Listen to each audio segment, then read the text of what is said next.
Hello friends, ഇന്ന് നമ്മൾ ഉണ്ടാക്കാൻ പോണത് താളം കൊണ്ടുള്ള ഒരു കറിയാണ്. ചേമ്പിൻ്റെ താളില്ലേ, അതുകൊണ്ടുള്ള നല്ല സൂപ്പർ കറിയാണ് ഉണ്ടാക്കാൻ പോണത്. അപ്പോൾ നമുക്ക് പെട്ടെന്ന് തന്നെ വീഡിയോയിലേക്ക് പോവാം. ഇതാ താളം തണ്ട് എടുക്കണം കേട്ടോ. പറമ്പെന്നേ 2-3 താളം തണ്ട് ഞാൻ ഇലയൊക്കെ കളഞ്ഞ് മുറിച്ചെടുത്തു. ഇനി നമ്മൾ ഉണ്ടാക്കുന്നത് ചെറുപയർ പരിപ്പിലാണ്. ചെറുപയർ പരിപ്പ് ഒരു 3/4 കപ്പാണ് എടുത്തത്. അത് നല്ലോണം കഴുകി കുക്കറിലിട്ടു. ഇനി നമുക്ക് ഒരു വിസിൽ കൊടുക്കാം കേട്ടോ. ഒരു വിസിൽ കൊടുക്കാം. അപ്പോഴേക്കും നമുക്ക് നമ്മുടെ ചേമ്പന്താൾ ഒന്ന് വൃത്തിയാക്കി എടുക്കാം. ചേമ്പന്താളിൻ്റെ നമ്മൾ തോലൊക്കെ ഒന്ന് ഉരിഞ്ഞെടുത്ത് വൃത്തിയാക്കി വെച്ചു. ഇനി അത് ചെറിയ ചെറിയ കഷ്ണങ്ങളായിട്ട് അരിഞ്ഞെടുക്കാം കേട്ടോ. അപ്പോൾ ഞാനത് ചെറിയ ചെറിയ കഷ്ണങ്ങളായിട്ട് അരിഞ്ഞെടുക്കുകയാണ്. ഒത്തിരി വെള്ളത്തിലേക്ക് അരിഞ്ഞിട്ടോളൂ കേട്ടോ, അല്ലെങ്കിൽ അതിൻ്റെ കുറച്ച് കറയുണ്ടല്ലോ, അത് കാരണം.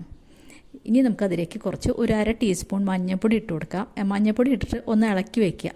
അപ്പോൾ ഇളക്കി വെച്ചാൽ അതിൻ്റെ കറയൊന്നും കളറൊന്നും മാറില്ല, കറുത്ത് പോവില്ല. അപ്പോഴേക്കും നമ്മുടെ ചെറുപയർ പരിപ്പ് തയ്യാറായിട്ടുണ്ട്. അതിലേക്ക് നമുക്ക് അരിഞ്ഞു വെച്ച് ചേമ്പിൻ്റെ താളിട്ട് കൊടുക്കാം. എന്നിട്ട് നമുക്ക് കുറച്ച് മഞ്ഞൾപ്പൊടി, ഒരു 1/4 ടീസ്പൂൺ മഞ്ഞൾപ്പൊടി ചേർത്ത് കൊടുത്തു. പിന്നെ 1 ടീസ്പൂൺ നല്ല മുളക് പൊടിയാണ് ചേർത്ത് കൊടുത്ത്. പിന്നെ 1 സ്പൂൺ ഉപ്പും ചേർത്ത് കൊടുത്തു കേട്ടോ. പിന്നെ എരിവ് പോരെങ്കിൽ 2 പച്ചമുളകും കൂടി കീറിയിട്ട് കൊടുക്കുക കേട്ടോ. എന്നിട്ട് നമുക്ക് അടുപ്പത്ത് വെച്ച് വേവിക്കാം. കുക്കർ അടയ്ക്കൊന്നും വേണ്ട. കുറച്ച് കറിവേപ്പില കൂടി ചേർത്ത് കൊടുത്തു. ഇനി നമുക്ക് അതിലേക്ക് കുറച്ച് പുളി എടുത്തു വെച്ചിട്ടുണ്ട്. ഒരു നെല്ലിക്ക വലിപ്പത്തിലുള്ള പുളിയാണ് എടുത്ത് വെച്ചത്. അതിലേക്ക് ഒരു 1/2 ഗ്ലാസ് വെള്ളം ഒഴിച്ചു കൊടുത്തു കേട്ടോ. അപ്പോഴേക്കും ഇവിടെ നമ്മുടെ ചേമ്പിൻ്റെ താള് നന്നായിട്ട് തിളച്ച് വെന്തതിന് ശേഷം നമുക്ക് പുളിയുടെ വെള്ളം ഒഴിച്ചു കൊടുക്കാം. ആ പുളി തിരുമ്പി കലക്കി അത് ഒഴിച്ചു കൊടുത്തു. അരപ്പിന് ഉള്ള നാളികേരം ഇവിടെ കഷ്ണങ്ങളാക്കി വെച്ചിട്ടുണ്ട്. 3 ചെറിയ ഉള്ളിയും 1 സ്പൂൺ ജീരകമാണ് എടുത്ത് വെച്ചത്. അത് നമുക്ക് മിക്സിയിലിട്ട് നല്ലവണ്ണം അരച്ചെടുക്കണം കേട്ടോ. അപ്പോൾ ഞാൻ മിക്സിയിലേക്ക് ഇട്ട് കൊടുത്തു. എന്നിട്ട് നമുക്ക് നന്നായിട്ട് അരച്ചിട്ട് വരാം. അപ്പോൾ അരച്ചിട്ട് വന്നു, നല്ല പേസ്റ്റായിട്ട് അരച്ചിട്ടുണ്ട്.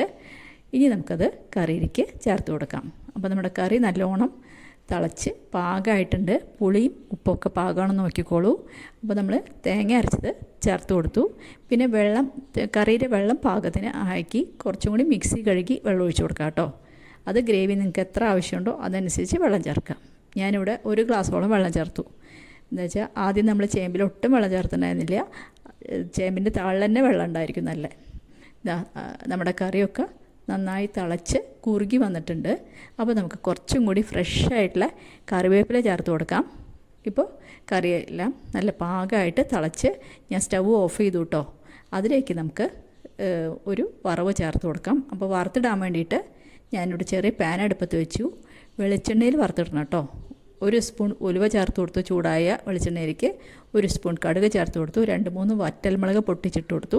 പിന്നെ ഇവിടെ ഞാനൊരു 6-7 ചെറിയ ഉള്ളി നന്നാക്കി വെച്ച് ചെറുതായിട്ട് അരിഞ്ഞ് വെച്ചിരുന്നു, അതും കൂടെ ചേർത്ത് കൊടുത്ത് കുറച്ച് കറിവേപ്പിലയും കൂടി ഇട്ട് കൊടുത്തിട്ട് നല്ലോണം മൊരിച്ചെടുക്കണം കേട്ടോ. നല്ല മണം വരണം ചെറിയ ഉള്ളിയുടെ. അതാണ് നല്ല വറവിട്ടാൽ കറിക്ക് സ്വാദ് ഉണ്ടാവുള്ളൂ. അപ്പോൾ നന്നായിട്ട് വറുത്തതിന് ശേഷം നമുക്കത് കറിയിലേക്ക് ചേർത്ത് കൊടുക്കാം. അപ്പോൾ നമ്മൾ കറിയിൽ വറുത്തിട്ട് കഴിഞ്ഞു. അപ്പോൾ നല്ല മണം വരുന്നുണ്ട് ഉലുവയുടെയും ചെറിയ ഉള്ളിയുടെയൊക്കെ. അപ്പോൾ വറവിട്ടതിന് ശേഷം നമുക്ക് സെർവ് ചെയ്യാം കേട്ടോ. അപ്പോൾ എല്ലാവരും ഉണ്ടാക്കി നോക്കി അഭിപ്രായം പറയണം കേട്ടോ. അതുപോലെ എൻ്റെ ചാനൽ ആരെങ്കിലും ആദ്യമായിട്ട് കാണുന്നുണ്ടെങ്കിൽ ഒന്ന് സബ്സ്ക്രൈബ് ചെയ്ത് സപ്പോർട്ട് ചെയ്യാൻ മറന്നു പോകരുത്. അതേപോലെ എല്ലാവരും ലൈക്ക് ചെയ്യണം. എല്ലാവരും ഫ്രണ്ട്സിനൊക്കെ അയച്ചു കൊടുക്കണം. ഇനി ഒരു പുതിയ വീഡിയോ ആയിട്ട് നമുക്ക് അടുത്ത് തന്നെ കാണാം. Thank you.